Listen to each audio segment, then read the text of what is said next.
High court ने decision दिया है सीबीएफसी को कि जितने भी पिटिशनर के पॉइंट्स हैं जो रेज करे गए हैं पिटीशन में वो सारे कंसिडर करे जाएं। उसके बाद ही सीबीएसई जो सर्टिफिकेट है उसे इशू करे। आपने अगर टीजर देखा हो उसके बाद से मीडिया ने ही खुद ही इस पे रिपोर्ट्स करी हैं सारी।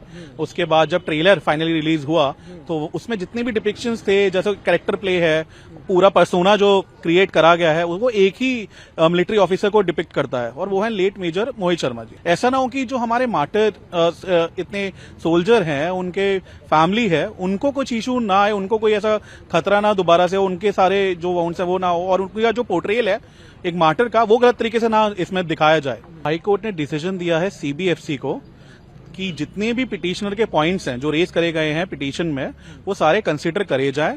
उसके बाद ही सीबीएसई जो सर्टिफिकेट है उसे इशू करे। और अभी भी जो सर्टिफिकेट है वो इशू नहीं हुआ है, तो उसके जितने भी पॉइंट्स हैं वो सारे कंसिडर करने के बाद ही जो इशू सर्टिफिकेट है उसे इशू करा जाए। एंड इसमें प्राइवेट स्क्रीनिंग का जो पॉइंट है, प्राइवेट स्क्रीनिंग के लिए रेस्पोंडेंट ने भी ऑफर करा है for tomorrow. So let's see.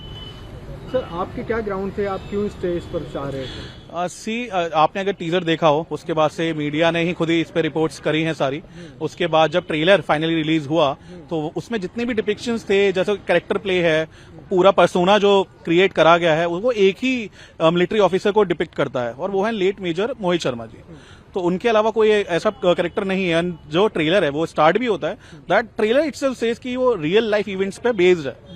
तो वहीं से ही हमारा पॉइंट हो जाता है और हम कोई ज्यादा इसमें चीज नहीं डिमांड कर रहे थे। हमारा था कि एक बार स्क्रीनिंग हो जाए। ऐसा ना हो कि जो हमारे मार्टर इतने सोल्जर हैं, उनके फैमिली है, उनको कुछ इशू ना आए, उनको कोई ऐसा खतरा ना दोबारा से उनके सारे जो वाउंड्स है वो ना हो और उनका जो पोर्ट्रेल है एक मार्टर का वो गलत तरीके से ना इसमें दिखाया जाए। सर, उन्होंने आपकी याचिका जो थी उसको बिल्कुल भी सपोर्ट नहीं किया है। उन्होंने कहा कि हमें कोई ऑब्जेक्शन नहीं है फिल्म से क्योंकि ये हमारे किसी को आइडेंटिफाई नहीं करती है। इस तरह का उनका आर्गुमेंट था जितना हम सुन पाए। हाँ, तो क्या जो यूनियन ऑफ इंडिया और एडीजीपीआई की तरफ से, आर्मी की तरफ से एक ही जो हमारे वकील साहब आए थे उनका यही कहना था कि हम उनको कोई ऑब्जेक्शन नहीं है, तो वो भी कंसिडर करके देखेंगे। और ये भी डायरेक्शन उनको भी करा गया कि अगर कुछ होता है तो वो भी अपना पॉइंट रख सकते हैं। तो अभी कोई हियरिंग रखी है? नहीं, आज हाँ मैटर डिस्पोज हो चुका। ऑलरेडी रेस्पोंडेंट सारे आए हुए थे, कोर्ट में मौजूद थे और इस वजह से सारे पॉइंट्स ऑलरेडी डिस्कस हो चुके हैं इनसाइड कोर्ट।